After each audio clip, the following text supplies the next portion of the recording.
Welcome to I dream. నేను Udayasri. Present మనతో general physician doctor Rajesh Ukkala గారు ఉన్నారు. మాట్లాడదాం. Hello sir, welcome to our studio. చాలా మంది హెల్త్ ఇష్యూస్ ఏవైనా వచ్చినప్పుడు, హెడేక్ వచ్చినా కానీ, ఫీవర్ వచ్చినా కానీ, వాళ్ళే మెడికల్ షాప్కి వెళ్ళి యాంటీబయోటిక్ మెడిసిన్స్ తెచ్చుకోవడం చేస్తూ ఉంటారు. కొంతమందికి బాగా అలవాటు కూడా అయిపోతుంది, అట్లా తీసుకుంటూ ఉంటారు. అదేం కాదా? అలా తీసుకోవచ్చా అసలు? ఇర్రాషనల్ యూసేజ్ ఆఫ్ మెడిసిన్ ఎప్పుడు కూడా హానికరమే. అవసరానికి తాహతకి మించి ఆ డోసెస్ తీసుకున్నందువల్ల బాడీలో అనర్థాలు జరుగుతాయి. పర్టికులర్గా ఇన్అడిక్వేట్ టైం, ఇన్అడిక్వేట్ డ్యూరేషన్ చేసుకున్నప్పుడు రెసిస్టెన్స్ అనేది ఏర్పడుతుంది. సో ఇండికేషన్కి ప్రాపర్గా ఐడియా లేకుండా అనవసరమైన ట్యాబ్లెట్, ఫర్ ఎగ్జాంపుల్ మలబద్ధకం ఉందనుకుందాం.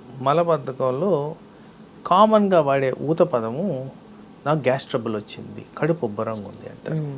సో షాప్కి వెళ్ళి ఇది ఓవర్ ద కౌంటర్ నాకు గ్యాస్ ట్రబుల్ ట్యాబ్లెట్ ఇవ్వండి అంటారు. వాస్తవానికి తనకు కావాల్సింది మలబద్ధకం క్లియర్ అవ్వడానికి. అక్కడ వచ్చే ట్యాబ్లెట్ గ్యాస్ట్రిక్ ట్యాబ్లెట్ ఆర్ స్టమక్లో ఉన్న ప్రాబ్లంకి వచ్చే ట్యాబ్లెట్. మరి అది తీసుకున్న దానివల్ల ఏం అడ్వాంటేజెస్ వస్తున్నాయి, ఎన్ని రోజులు తీసుకోవాలి, అసలు ఎందుకు మలబద్ధకం వచ్చింది?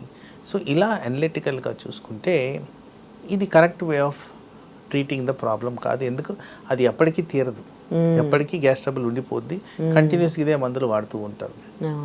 సో అలా ప్రాపర్ అసెస్మెంట్ లేకుండా మందులు తీసుకున్న దానివల్ల లాంగ్ టర్మ్లో డెఫినెట్లీ సైడ్ ఎఫెక్ట్స్ అనేవి దొరుకుతాయి. సపోజ్ ఇంకొక కాంటెక్స్ట్ తీసుకుందాం. ఒక పర్సన్ హెడేక్ చాలా ఫ్రీక్వెంట్గా వస్తుంది. హెడేక్ వచ్చిందని చెప్తారు, షాప్కి వెళ్తారు, ట్యాబ్లెట్ తీసుకుంటారు. అయితే నేను అంటాను, ఈ పర్సన్కి బీపీ పెరిగిన దానివల్ల హెడేక్ వచ్చింది అంటాను. బీపీ పెరిగి ఉన్నప్పుడు పెయిన్ కిల్లర్ వేసుకోవడం మంచిది కాదు. పెయిన్ కిల్లర్ ద్వారా బీపీ ఇంకా పెరుగుద్ది. ఈ అసెస్మెంట్ ఎవరు చేయాలి? తెలియదు. షుగర్ డౌన్ అయితే కూడా హెడేక్ వస్తుంది. మరి షుగర్ డౌన్ అయినప్పుడు మీరు చేయాల్సింది షుగర్ కరెక్షన్ కానీ హెడేక్కి పెయిన్ మెడిసిన్ కాదు కదా. సో ఇట్లాంటి అసెస్మెంట్ లేనప్పుడు ప్రాబ్లం అనేది జరుగుతుంది. తర్వాత కొంతమంది ఫుడ్ పాయిజనింగ్ గురవుతారు. అప్పుడు లూజ్ మోషన్స్ వస్తాయి. లూజ్ మోషన్స్ రాగానే యాంటీబయాటిక్ వేస్తారు. ఏ యాంటీబయాటిక్ వాడుతున్నారు, ఎటువంటిది దీనికి కరెక్ట్ అనేది కూడా వాళ్ళకి ఐడియా ఉండదు. కౌంటర్లో ఏది ఇస్తే అది వాడేయడం జరుగుద్ది. మరి దాని కారణంగా ఏమవుతుందంటే ఉన్న ప్రాబ్లం రెట్టింపు అవడమో, లేదా అసలు ప్రాబ్లం తగ్గకపోవడమో, దానివల్ల వామిటింగ్స్ మొదలవడమో, ఇలాంటివి ఏవో అనర్థాలకి కామన్గా మేము ప్రాక్టీస్లో గమనిస్తూ ఉంటాం. తర్వాత అందరికున్న ఒక అపోహ ఏంటంటే అది తగ్గిపోగానే ఇది మానేయచ్చు అని. అది ప్రాబ్లమాటిక్. ఎందుకంటే ఈ కారణంగా ఏమవుతుందంటే సపోజ్ మందులు వాడాం, యాంటీబయాటిక్స్ వాడాం, 2 రోజుల్లో తగ్గిపోయింది. ఆ 2 రోజులు తగ్గిపోగానే వెంటనే ట్యాబ్లెట్లు మానేస్తే అది పార్షియలీ క్లియర్ అయి ఉంటుంది. మానేసిన 3వ రోజు 4వ రోజు మళ్ళీ రియాక్టివ్ అయ్యి ఫుల్ ఇన్ఫెక్షన్ వచ్చేదానికి ఛాన్స్ ఉంది. దీన్నే యాంటీబ్యాక్టీరియల్ రెసిస్టెన్స్ అంటాం. సో దీనివల్ల ఏమవుతుంది, ఆ రెసిస్టెన్స్ సేమ్ మందు మళ్ళీ పనిచేయకపోవడం అనేది జరుగుతుంది. సో ఇలా వివిధ రకాలుగా ప్రజల్లో ఈ అపోహలు ఆర్ అనర్థాలు చాలా ఎక్కువగా జరుగుతున్నాయి. ఓకే, మీరు అన్నట్టు అంటే ప్రతిసారి ఇప్పుడు కొంతమందికి స్టమక్ పెయిన్ వస్తుంది పీరియడ్స్ టైంలో, కొంతమందికి అది మైగ్రేన్ పెయిన్ వస్తుంది, హెడేక్, కొంతమందికి అంటే ఇంకా డిఫరెంట్ బాడీ పెయిన్స్ వస్తూ ఉంటాయి. ఆ టైంకి కొన్ని ఇవి పారాసెటమాల్ కానీ, డాట్ కానీ ఇలాంటివి తీసుకుంటారు కదా, అవి ఎంతవరకు వాడచ్చు, అంటే ఎంత ఫ్రీక్వెంట్గా వాడచ్చు, ఎప్పుడు హాస్పిటల్కి వెళ్ళాలి? సో జనరల్ రికమెండేషన్ ఏంటంటే, ఒక ప్రాబ్లం వచ్చినప్పుడు పర్టికులర్గా మీరు చెప్పిన ఇన్స్టెన్సెస్లో ఎక్కడో పెయిన్ వచ్చింది, ఒకసారో 2 సార్లు వాడారు, తగ్గిపోయింది, వదిలేశారు. మేబీ 24-hour పీరియడ్ వచ్చారు, రిజాల్వ్ అయిపోయింది, వదిలేశారు. 24-hour పీరియడ్ తర్వాత ఇంటెన్సిటీ పెరిగింది, ప్రాబ్లమ్స్ పెరిగినాయి, అసోసియేటెడ్ కండిషన్స్ పెరిగినాయి అంటే దాన్నే పట్టుకొని అక్కడే ఉండడం తప్పు. అప్పుడు అసెస్మెంట్కి వెళ్ళాల్సిన అవసరం అయితే ఉంది. అది ఎటువంటి సమస్య అయినా కానీ, మీకు ఇది వరకు వచ్చిన సమస్య ఉండొచ్చు, కానీ దాన్ని క్లారిఫై చేసుకోవడం ఇప్పుడున్న సిచ్యువేషన్లో always important. Okay. So doctors ఎన్ని సజెషన్స్ ఇచ్చినా, ఎంత చెప్పినా టీవీలో వాడేవాళ్ళు వాడుతూనే ఉన్నారు మెడిసిన్స్. ఒకవేళ అలాగే వాడే వాళ్ళకు కంటిన్యూస్గా ఒకవేళ ఇట్లాగే నెగ్లెక్ట్ చేసి పెయిన్ కిల్లర్స్ వాడే వాళ్ళకి ఏం జరుగుతుంది, ఏమవుతుంది? జనరల్గా ప్రాక్టీస్లో నేను చూసేది ఏంటంటే, కొంతమంది ఆ ట్యాబ్లెట్స్ రాయంగానే ఏదో ఒక కండిషన్కి వస్తారు మా దగ్గర రాయంగానే సార్ దీనివల్ల మాకేం కాదా. సో జనరల్గా మేము రాసే duration maybe 5 days 7 days or 10 days whatever condition బట్టి. మనం 10 రోజులు వాడినందుకు ఇంత ఆలోచిస్తున్నప్పుడు సంవత్సరాల తరబడి వాడుతూ వచ్చేవాళ్ళు ఉంటారు. మరి అనర్థాలకు గురికారా? డెఫినెట్గా ఆల్మోస్ట్ ఎవ్రీ మెడిసిన్కి సైడ్ ఎఫెక్ట్ అనేది ఉంటుంది. ఎవరికి ఎంత మోతాదులో వాడాలి, ఏ కండిషన్కి ఎట్లా వాడాలి అనేది ఒక ఐడియా అనేది కంపల్సరీ ఉండాలి. బ్లైండ్గా వేసుకున్న దానివల్ల చాలామందికి ఉన్న అపోహ ఏంటంటే గ్యాస్ ట్రబుల్ ట్యాబ్లెట్ వేసుకుంటే ఏం కాదు, వేసుకోవచ్చు, మహా అంటే గ్యాస్ ట్రబుల్ తగ్గదు అనుకుంటారు. కానీ గ్యాస్ ట్రబుల్ ట్యాబ్లెట్ వల్ల అనర్థాలు ఉన్నాయి. ఎసెన్షియల్ ఎలిమెంట్స్ అనేవి అబ్జార్బ్ కావు, బోన్ స్ట్రెంగ్త్ కోల్పోతారు, రక్తహీనత వచ్చేదానికి ఛాన్స్ ఉంది, లూజ్ మోషన్స్ అయ్యేదానికి ఛాన్స్ ఉంది, బాడీలో అలర్జిక్ రియాక్షన్స్ వచ్చేదానికి ఛాన్స్ ఉంది. సో ఇలా ఒక సింపుల్ ట్యాబ్లెట్ నుంచి మాట్లాడుతున్నప్పుడు ఓవర్ ద కౌంటర్ కామన్గా మిస్యూస్ అయ్యే ట్యాబ్లెట్స్లో antibiotics, pain killers, gastric medicine, allergy medicine ఇవన్నీ కూడా బాడీ మీద ఇంపాక్ట్ చూపిస్తాయి. అందుకోసం మీకు వితిన్ ఎ 24-hour పీరియడ్ తగ్గట్లేదంటే ఎక్స్పర్ట్ ఒపీనియన్ తీసుకొని దానికి కరెక్టివ్ మెజర్స్ తీసుకోవడం అనేది ఇంపార్టెంట్. ఇంకోటి ఏంటంటే ఎప్పుడైనా డాక్టర్ దగ్గరికి వెళ్ళినప్పుడు వాళ్ళకి ఏమైనా హెల్త్ ఇష్యూస్ ఉన్నప్పుడు చూయించుకున్నారనుకోండి, వాళ్ళైతే ఏదైతే మెడికేషన్ ఇస్తారో అది మళ్ళీ నెక్స్ట్ వాళ్ళకి ఆ ప్రాబ్లం వచ్చినప్పుడు అదే మెడికేషన్ రిపీట్ చేస్తూ ఉంటారు కదా, అలా చేయొచ్చా? అదే తప్పు అంటున్నాను. ఇప్పుడు నేను చెప్పిన ఇన్స్టెన్స్లో హెడేక్ అనేది చాలా విధాలుగా వస్తుంది. మీరు నిద్రపోకపోయినా హెడేక్ వస్తుంది, స్ట్రెస్ తీసుకున్న హెడేక్ వస్తుంది, బీపీ పెరిగిన హెడేక్ వస్తుంది, షుగర్ డౌన్ అయినా హెడేక్ వస్తుంది, వైరల్ జ్వరం అయినా హెడేక్ వస్తుంది. ఇన్ని రకాల ప్రజెంటేషన్స్లో ప్రతిదానికి సేమ్ మందు అయితే కాదు, వేరియేషన్ ఉంటుంది. దాన్ని అనలిటికల్గా చూడడం అనేది ఇంపార్టెంట్.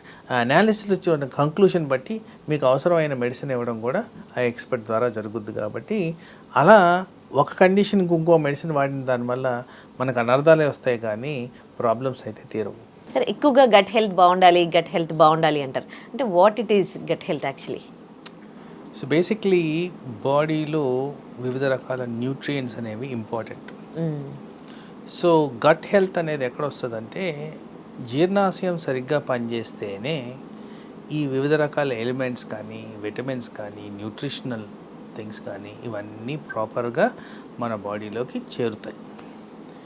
సో ఫర్ ఎగ్జాంపుల్ తీసుకుందాము, ఐరన్ డెఫిషియన్సీ చాలా ఫ్రీక్వెంట్గా గమనిస్తాం, విమెన్లో చాలా ప్రివిలెంట్. సపోజ్ ఇదే పర్సన్కి మలబద్ధకం, గ్యాస్ ట్రబుల్ ఉందనుకోండి, ఈ ఐరన్ తీసుకునే విధానంలో మార్పులు వచ్చేస్తాయి. ఎందుకంటే ఐరన్ ట్యాబ్లెట్ మూలాన వాళ్ళు గ్యాస్ట్రిక్ ట్రబుల్ని ఇంకా వర్సన్ అవుతుంది వాళ్ళకి. సో ఆ ట్యాబ్లెట్ సరిగ్గా తీసుకోలేకపోవడం, దానికి ప్రథమ కారణం ఐరన్ డెఫిషియన్సీ, రెండో కారణం గ్యాస్ట్రిక్ ట్రబుల్. సో ఉన్న సిచ్యువేషన్ వర్సన్ అవుతుంది కానీ బెటర్ కాదు. సో అలా గట్ హెల్త్ అనేది ఎందుకు ఇంపార్టెంట్ అంటే బాడీలో జరిగే వివిధ రకాల ప్రక్రియలన్నిటికీ కూడా గట్ ద్వారానే మనకి ఈ సరఫరా అనేది జరుగుతుంది. It may be regulation of so many things బాడీలో. కొలెస్ట్రాల్ చాలా ఫ్రీక్వెంట్గా ప్రాబ్లమ్స్ వింటుంటాం, cholesterol related issues, brain attack, heart attack, kidney failure, vascular problems ఇవన్నీ కూడా. మరి కొలెస్ట్రాల్ అబ్జార్ప్షన్ సరిగ్గా కాలేదనుకో, అబ్జార్ప్షన్ ఎప్పుడైతే తగ్గిపోద్దో cholesterol is essential for hormone formation. So ఈ హార్మోన్స్ రెగ్యులేషన్ తప్పుద్ది. One of the primary hormones మనం ఎక్కువగా మాట్లాడేది థైరాయిడ్, డయాబెటీస్, బ్లడ్ ప్రెషర్ కూడా హార్మోన్ రిలేటెడ్. ఇవన్నీ సరిగ్గా తయారు కానప్పుడు ఇవి సరిగ్గా రెగ్యులేషన్లో ఉండవు.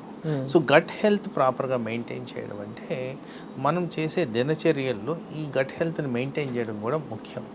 అంటే వాటిల్లో ముఖ్యంగా మనం గమనించుకోవాల్సింది ఏంటంటే మార్నింగ్ టైం ప్రాపర్ టైంకి బ్రేక్ఫాస్ట్ తింటున్నామా లేదా.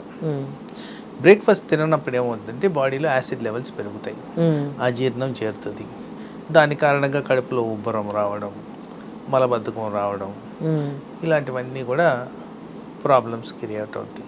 సో గట్ హెల్త్ ప్రాపర్గా మెయింటైన్ చేస్తూ టైం ప్రకారం మనం తింటూ ఉంటే అది అబ్జార్ప్షను, మెటబాలిజం, ఎనబాలిజం, క్యాటబాలిజం అంటే వివిధ రకాల ప్రక్రియలు ఏవైతే మనకి ఎనర్జీ ప్రొడ్యూసింగ్గా పనిచేస్తాయో ఇవన్నీ కూడా కరెక్ట్గా ఫాలో అవుతాయి, కరెక్ట్గా రెగ్యులేట్ అవుతాయి. ఆ కారణంగా మనకు ఓవరాల్ హెల్త్ బెటర్గా ఉంటుంది. సో గట్ హెల్త్ అంటే ఒక్క జీర్ణాశయానికి సంబంధించిందే కాదు, హోల్ బాడీలీ ఎఫెక్ట్స్ కూడా దీని ద్వారా ఎఫెక్ట్ అవుతాయి. కాబట్టి మనం గట్ హెల్త్ ప్రాపర్గా మెయింటైన్ చేస్తే అన్ని ప్రక్రియలు అన్నిటికీ సంబంధించిన అంశాలన్నీ కరెక్ట్గా జరుగుతాయి. కాబట్టి మనం లాంగ్ టర్మ్లో హెల్తీగా ఉండేదానికి ఆస్కారం ఉంది. ఇప్పుడు అందరికీ హెల్త్ ఇష్యూస్ వస్తూ ఉన్నాయి కదా, సో అంటే గట్ హెల్త్ స్పాయిల్ అవ్వడానికి ఎలాంటి రీజన్స్ చూస్తున్నారు మీరు? మోస్ట్ కామన్గా మేము గమనించేది ఏంటంటే ఇర్రెగ్యులర్ ఫుడ్ హ్యాబిట్స్. రెండోది టైం ప్రకారము మనము వాటర్ తీసుకోకపోవడం. అంటే చాలామందికి ఉన్న ఒక అపోహ ఏంటంటే మార్నింగ్ వాటర్ తాగేస్తాం, ఒక 2 లీటర్స్ వాటర్ థెరపీ అన్నట్టు. తర్వాత అసలు వాటర్ తాగేది ఉండదు, మళ్ళీ నెక్స్ట్ మార్నింగ్ వాటర్ తాగడం అనేది ఉంటుంది. చాలామంది అంటారు మేము అసలు వాటర్ తాగమండి, ఏదో కాఫీలు టీలు తాగేస్తాము, రోజు గడిచిపోద్ది అంటారు. సో ఇదంతా ఎందుకు చెప్పాల్సి వస్తుందంటే జీర్ణాశయంలో ఈ వాటర్ అనేది చాలా ముఖ్యమైన సబ్స్టెన్స్. ఎందుకంటే ఆ జీర్ణాశయంలో జరగాల్సిన ప్రక్రియలన్నీ కూడా వాటర్ ద్వారానే రెగ్యులేట్ అవుతాయి. డైజెషన్ కావచ్చు, అబ్జార్ప్షన్ కావచ్చు, ఎలిమినేషన్ కావచ్చు, అన్నీ కూడా వాటర్ ప్రాపర్గా ఉంటే ఈ జీర్ణాశయంలో జరగాల్సిన వివిధ స్టేజెస్ ఆఫ్ ప్రక్రియలు కరెక్ట్గా జరుగుతాయి. సో అందుకోసం ఇవన్నీ కరెక్ట్గా మెయింటైన్ చేస్తేనే మనకి ఒక ప్రాపర్ గట్ హెల్త్ అనేది లాంగ్ టర్మ్లో ఉపయోగపరంగా మనం చూసుకోవాలి. 1 రోజు 2 రోజుల గురించి కాదండి, ఓవరాల్ పీరియడ్ ఆఫ్ టైం ఇలా మెయింటైన్ చేస్తే మనకి హెల్త్ బెనిఫిట్స్ వస్తాయి. ఇందాక ఐరన్ డెఫిషియన్సీ అంటున్నారు. ఈ మధ్యకాలంలో చాలా మందిలో చూస్తున్నాం ఈ ఐరన్ డెఫిషియన్సీ అని. కొంతమంది మంచి హెల్దీ ఫుడ్ తిన్నా కానీ వాళ్ళకి ఐరన్ లోపల దిగ్గాదా, లేకపోతే ఏంటి? కొంతమంది ఐరన్ ఎక్కించుకున్న వాళ్ళు కూడా బ్లడ్లో ఐరన్ తక్కువ ఉంది అని వాళ్ళకి అది పడకపోవడం అవి చూస్తూ ఉంటాం. ఏంటి ఇదంతా? సో మోస్ట్ కామన్గా జరిగేది ఏంటంటే చాలా మటుకు ఒక 40-50% ఆఫ్ ప్రజెంటేషన్ ఆఫ్ కేసెస్లో మాకు అజీర్ణం ఉంది, ఎక్కువగా వాడే ఊత పదం అది. ఈ అజీర్ణం అంటే ఏంటి? అది మలబద్ధకం కావచ్చు, కడుపు ఉబ్బరం కావచ్చు, డైజెషన్ ప్రాబ్లమ్స్ కావచ్చు. సో ఇక్కడ ఏం జరుగుతుందంటే ఈ అజీర్ణం కారణంగా వివిధ రకాల ఓవర్ ద కౌంటర్ మెడిసిన్స్ వాడతాం. మోస్ట్ కామన్గా గ్యాస్ ట్రబుల్ ట్యాబ్లెట్ అని వేస్తాం. ఈ గ్యాస్ ట్రబుల్ ట్యాబ్లెట్ స్టమక్లో ఉన్న వాతావరణం మారుతుంది కాబట్టి అబ్జార్ప్షన్ ఆఫ్ క్రూషియల్ ఎలిమెంట్స్ సరిగ్గా ఉండదు. వాటిలో ఐరన్ ఒకటి, అలాగే కాల్షియము, అలాగే ట్రేస్ ఎలిమెంట్స్, ఇలాంటివన్నీ సరిగ్గా అబ్జార్బ్ అవ్వకుండా ఉన్నందుకు బాడీలీ ఎఫెక్ట్స్ ఎక్కువగా హానికరంగా ఉంటాయి. సో అందుకోసం ఇది ప్రాపర్ రెగ్యులేషన్ చేసుకుంటే అది ఐరన్ కావచ్చు, కాల్షియం కావచ్చు, ఇవన్నీ డెఫిషియన్సీస్ మనం ఓవర్కమ్ చేయొచ్చు. సో ఓవరాల్ ఇట్లాంటివన్నీ సమపావుల్లో మన బాడీలో చేరుతుంటే మీకు హెల్త్ ఇష్యూస్ అనేవి అసలు కనపడవు. అదే కొంతమందికి ఐరన్ ఎక్కించుకుంటే ఎందుకు వాళ్ళకి పడకపోవడం లాంటివి ఎవరికి పడదు అసలు? అంటే ఈ ఐరన్ అనేది కొద్దిగా రియాక్టివ్ సబ్స్టెన్స్, శరీరానికి అలర్జీ పుట్టించే తత్వం ఉన్నది. సో అది ట్యాబ్లెట్ రూపంలో తీసుకున్నప్పుడు గ్యాస్ ట్రబుల్, గ్యాస్ట్రిక్ సంబంధించిన అబ్నార్మాలిటీస్ వస్తాయి. ఇంజెక్షన్ రూపంలో తీసుకున్నప్పుడు అలర్జీ, ఎనాఫ్లాక్సిస్కి సంబంధించిన ఇష్యూస్ వస్తుంటాయి. అది తరచుగా గమనించుకుంటూ ఉంటాం. ఇచ్చేటప్పుడు చాలా కాషియస్గా వార్న్ చేసే ఇస్తాము. పేషెంట్ అవేర్నెస్ క్రియేట్ చేసిన తర్వాతే ఇలాంటి ప్రిస్క్రిప్షన్ అనేది జరుగుద్ది. ఒకవేళ ఐరన్ ఎక్కించుకున్నా కానీ మళ్ళీ కొన్ని రోజులకి మళ్ళీ వాళ్ళకి ఐరన్ డెఫిషియన్సీ రావడం కూడా చూస్తూ ఉంటాం. ఎందుకంటే వాళ్ళ బాడీ తత్వమా ఏంటి అసలు? అంటే జనరల్గా రీజన్స్ ఎలా ఉంటాయంటే ఐరన్ డెఫిషియన్సీ పర్టికులర్గా మాట్లాడుతున్నప్పుడు ఒకటి అబ్జార్ప్షన్, 2 అసిమిలేషన్ అంటే అది బాడీలో ఎలా యూటిలైజ్ అవుతుంది, 3 ఎక్స్క్రీషన్. ఈ 3 ఏరియాస్లో ఎక్కడ ప్రాబ్లం వచ్చినా కానీ ఐరన్ లోటుపాట్లు కనిపిస్తూ ఉంటాయి. సో అబ్జార్ప్షన్ అనేది మనం ఆల్రెడీ డిస్కస్ చేసుకున్నాం. అనవసరంగా ఈ గ్యాస్ట్రిక్ ట్రబుల్ ట్యాబ్లెట్స్ వాడినప్పుడు ఆర్ హెల్దీ డైట్ తినకుండా ఉన్నప్పుడు ఐరన్ అనేది లోపిస్తుంది. అలాగే ఎలిమినేషన్ అంటే పర్టికులర్గా విమెన్లో ఈ మంత్లీ డ్యూరేషన్లో వెళ్ళే బ్లడ్ లాసెస్ అది రికవర్ చేయలేకపోవడానికి రక్తహీనత అనేది ఏర్పడుతుంది. అలాగే ప్రతి ఒక్కరికి ఐరన్ వేస్తే బాడీలో 100% పెరుగుతుందని గ్యారెంటీ లేదు. కొంతమందికి ఈ మాల్ అబ్జార్ప్షన్ సిండ్రోమ్స్ అని అంటాం. అంటే ఐరన్ ఇచ్చినా కానీ అది అబ్జార్ప్షన్ చేసే కెపాసిటీలు ఉండవు, దానివల్ల కూడా రక్తహీనత ఏర్పడుతుంది. ఇలా పలు రకాలుగా ఐరన్ డెఫిషియన్సీ వచ్చేదానికి ఛాన్సెస్ ఉన్నాయి. ఓకే, ఫైనల్గా గట్ హెల్త్ బాగుండాలంటే ఏం చేయాలి? అదే ప్రతిరోజు వాళ్ళ ఆహారపు అలవాట్లు అనేవి ఎట్లా ఉండాలి? సో గట్ హెల్త్ బాగుండాలంటే నంబర్ 1 టైమింగ్ ఆఫ్ ఫుడ్ ప్రాపర్గా మెయింటైన్ చేయాలి. తర్వాత బ్యాలెన్స్డ్ డైట్ అనేది తీసుకోవాలి. అంటే ఎక్కువ శాతము ఒట్టి నాన్ వెజ్ ఆర్ ప్రోటీన్ తినకుండా కాకుండా ఫ్రెష్ లీఫీ వెజిటబుల్స్ ఎక్కువగా ఉండేటట్టు, కార్బోహైడ్రేట్స్కి అంత పావుల్లో ఉన్నట్టు, కాస్త ఫ్యాట్ ఉండేటట్టు, అలా అన్నింటినీ సమపావుల్లో ఒక న్యూట్రిషనిస్ట్ అడ్వైస్ కానివ్వండి, మనమే కాస్త డిసైడ్ చేసుకొని ఇలాంటివి మనం డైలీ అలవాట్లు చేసుకుంటే డెఫినెట్గా డైట్లో మనకి ఏవైతే బెనిఫిషియల్ ఎఫెక్ట్స్ ఉన్నాయో అవి ఈజీగా వస్తాయి. ఇప్పుడు ప్రజెంట్ జనరేషన్లో అందరూ పిల్లలు ఎక్కువగా ఆకుకూరలు ఎక్కువగా తగ్గించేయడం, పప్పు అలాంటివి తగ్గించేయడం, నాన్ వెజ్ ఎక్కువగా తినడం జరుగుతుంది కదా. సో ఇది ఏమైనా గట్ హెల్త్ని ఇబ్బంది పెడుతుందా? డెఫినెట్లీ ఇబ్బంది పెడుతుంది. ఎందుకంటే జనరల్ గట్ హెల్త్కి ఒక పాజిటివ్ ఇంపాక్ట్ చూపించేది fibre intake, water intake, protein intake. ఇవి కరెక్ట్గా ఉంటే యూజువలీ గట్కి సంబంధించిన అబ్నార్మాలిటీస్ జరగవు. ఈ బ్యాలెన్స్ ఎప్పుడైతే మారుతుందో, అంటే high amount of hydrogenated fats కానివ్వండి, హై అమౌంట్ ఆఫ్ ప్రోటీనే తీసుకోవడం కానివ్వండి, వీటి కారణంగా డైజెస్టివ్ ఇష్యూస్ చాలా ఈజీగా రావడం గమనించాం. Right, thank you so much sir మాకు గట్ హెల్త్ గురించి తెలియజేసినందుకు. Thank you. And for more videos, Please subscribe to iDream. Please subscribe to iDream. Please subscribe iDream. And please subscribe to iDream. For more videos, subscribe to iDream. please like, share and subscribe to the channel. Congratulations, iDream. Subscribe to iDream. Subscribe to iDream. So subscribe to iDream Media. iDream ki iDream team andarki huge congratulations. Please subscribe iDream Media. Please subscribe to iDream. Subscribe iDream. Please subscribe to iDream. iDream అంటే నా కళల channel subscribe చేసుకున్న నోరు తిరుగుతలేదు, మీరైతే గంట గుర్తు కొట్టండి. For more such videos, please subscribe to iDream. Subscribe to iDream. Please subscribe to iDream. Please subscribe iDream Media. Please do subscribe to iDream. Please subscribe to iDream Media. For best entertainment and information, please subscribe iDream. And don't forget to subscribe to iDream.